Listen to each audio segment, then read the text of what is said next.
I've always been a skeptic when it comes to the supernatural. Ghost stories, curses, haunted places, they're all just figments of people's imaginations, right? That's what I thought, anyway.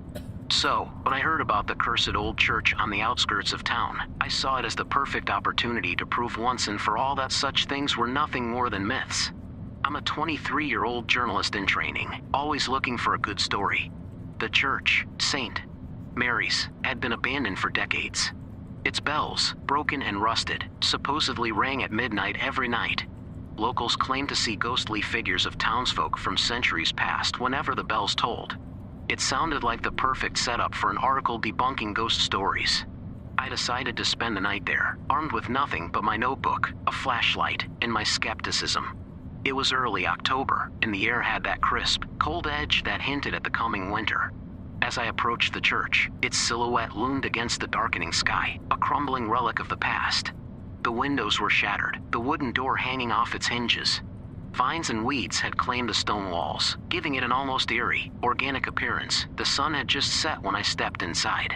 The interior was just as dilapidated as the outside. Pews overturned, a thick layer of dust covering everything, and cobwebs hanging from every corner. The altar, once the heart of the church, was now a desolate ruin. I found a spot near the back where I could keep an eye on the belfry. If the bells rang, I wanted to see how it happened. I set up my little camp, a sleeping bag, some snacks, and my flashlight. I checked my watch, 11:30 p.m. Plenty of time to kill before midnight. I wandered around the church, taking notes and snapping photos with my phone. There were old hymnals scattered about, their pages yellowed and brittle. I found a broken crucifix lying on the floor, its eyes seeming to follow me wherever I went. Despite the creepy setting, I wasn't scared. I knew there had to be a logical explanation for the bells. Maybe it was the wind, or some animal nesting in the belfry. Whatever it was, I was determined to find out. 11:55 p.m. I returned to my spot and waited. The silence was thick, almost suffocating. The only sound was the occasional rustle of leaves outside. I glanced at my watch again. 11:58 p.m. Almost time. And then, it happened. At the stroke of midnight, the bells began to ring. Not the clear, melodic chime of functioning bells, but a harsh, discordant clanging. I jumped to my feet, shining my flashlight towards the belfry. The bells, rusted and broken, were moving. They shouldn't have been able to move, but they were. That's when I saw them. Ghostly figures began to materialize, faint at first, but growing more distinct with each toll of the bells. They were dressed in old-fashioned clothing, the kind you'd see in history books. Men, women, and children, their faces twisted in expressions of fear and agony. They moved through the church, paying no attention to me, as if I wasn't even there. I watched, frozen in place, as the scene unfolded. The church seemed to transform before my eyes. It was no longer a ruin, but a bustling place filled with people. I could hear their voices now, panicked and pleading. I realized with a jolt of horror what I was witnessing, a massacre. The townsfolk were being rounded up, accused of witchcraft. Men with torches and weapons corralled them towards the altar. There was no mercy, no chance for escape. I saw a woman clutching a baby, tears streaming down her face as she begged for their lives. A young boy, not much older than me, tried to fight back but was struck down. The air grew thick with the smell of smoke and burning flesh. They were being burned alive. I wanted to look away, to run, but I couldn't. I was rooted to the spot, forced to watch the horror play out. The screams were deafening, the flames consuming everything in their path.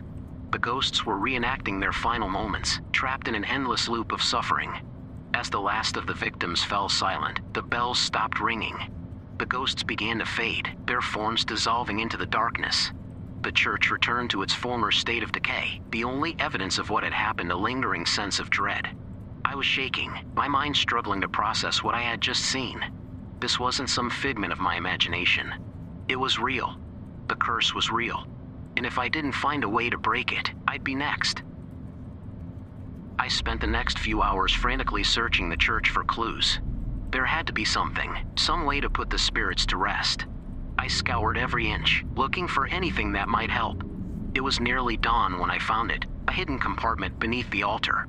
Inside was a bundle of old, charred documents. They were the records of the witch trials, detailing the names of the accused and their supposed crimes.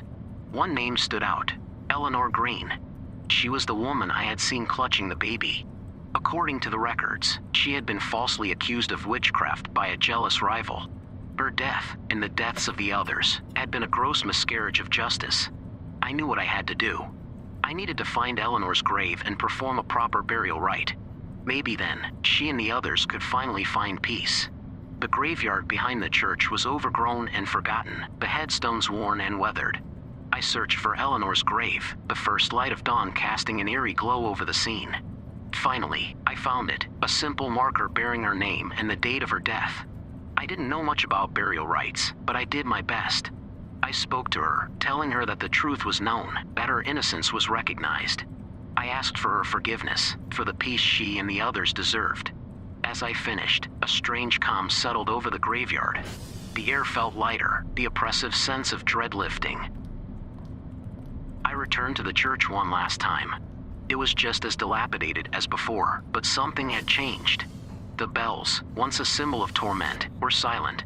The ghosts were gone, their suffering finally at an end.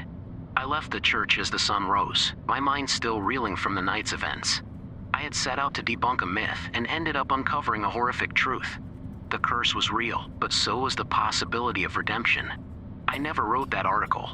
Some things are better left untold. But I'll never forget the night I spent at St. Mary's and the spirits who found peace after centuries of torment.